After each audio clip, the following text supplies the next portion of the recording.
उनका एक स्वप्न है यह कि 2047 तक 2025 चल रहा है, यानी कि आने वाले जो आगामी 22 वर्ष हैं उनके लिए हमारे प्रधानमंत्री महोदय ने भारत के लिए एक स्वप्न, एक लक्ष्य निर्धारित किया है और वह है भारत को विकसित राष्ट्र के रूप में बदलना या परिवर्तित करना। और आप जानते हैं कि बिना वैज्ञानिक प्रगति के और बिना वैज्ञानिक चेतना के न कोई राष्ट्र विकसित हो सकता है और न ही कोई व्यक्ति। तो भारतीय युवाओं को जिनका आने वाला समय है, जिनके ऊपर जो आगामी 22 वर्ष है, वे उन्हीं के ऊपर निर्भर हैं कि हमारे आगामी 22 वर्षों का स्वरूप कैसा होगा, हमारा आने वाला समय कैसा होगा, उसका स्वरूप कैसा होगा।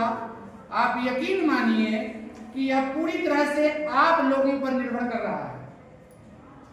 और अगर आप मजबूत बनेंगे, आप सशक्त बनेंगे, तो यकीन मानिए कि हमारा देश भी मजबूत बनेगा, सशक्त बनेगा। और आज इस राष्ट्रीय विज्ञान दिवस के अवसर पर जो इस वर्ष का थीम या विषय है कि विकसित भारत के लिए विज्ञान और नवाचार यानी कि न्यू ट्रेंड्स, जो हमारे आज के समय की जरूरतें हैं या हम विकसित भारत बनाने के लिए जो एक राष्ट्र के रूप में हमारे देश की आवश्यकता या जरूरत है, वैसे टूल्स को डेवलप करना या निर्मित करना या बनाना जिनके द्वारा हमारा देश 2047 में विकसित राष्ट्र बन पाएगा। यह मुख्य रूप से आज के इस कार्यक्रम का उद्देश्य है और यह सब कुछ निर्भर करता है आप लोगों पर। वैज्ञानिक प्रगति, मैंने पहले भी कहा कि वैज्ञानिक प्रगति और वैज्ञानिक चेतना ये दो ऐसी चीजें हैं जो किसी भी राष्ट्र के विकास के लिए, व्यक्ति के विकास के लिए एकदम अनिवार्य है। वैज्ञानिक चेतना के बिना आपका विकास संभव नहीं है और वैज्ञानिक प्रगति के बिना किसी राष्ट्र का विकास संभव नहीं है।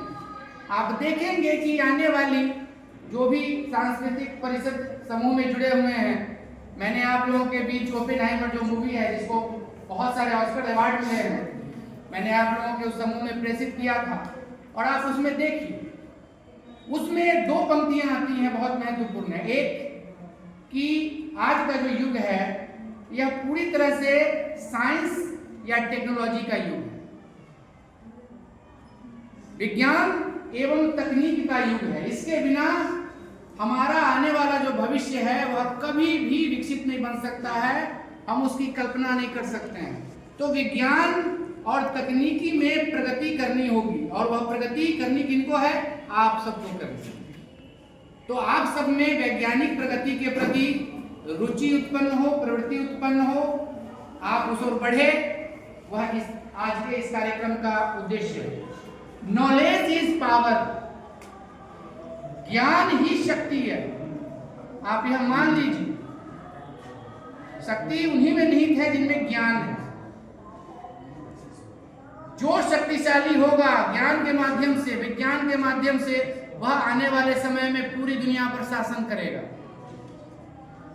आप लोग अगर मूवी देखने के शौकीन हैं, आप यदि फिल्में देखते हैं तो आप ड्यून पार्ट 1 और ड्यून पार्ट 2 देखिए।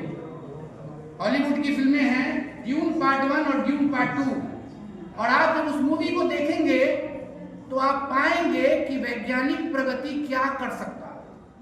और जब आप ओपेनहाइमर जो मूवी देखेंगे तो उसमें अंतिम जो उक्ति है वह बहुत ही संवेदनशील और बहुत खतरनाक उक्ति है कि मैंने आज उस चीज को सबके सामने ला दिया है जिसके कारण एक दिन यह दुनिया समाप्त हो जाए। ओपेनहाइमर की अंतिम उक्ति है कि मैंने आज उस चेन को सबके सामने प्रस्तुत कर दिया है, उस रिएक्शन को सबके सामने ला दिया है जिसके कारण एक दिन यह दुनिया समाप्त हो जाएगी। और चेन या रिएक्शन दो अर्थों में वे कह रहे हैं, चेन या रिएक्शन का दो अर्थ है।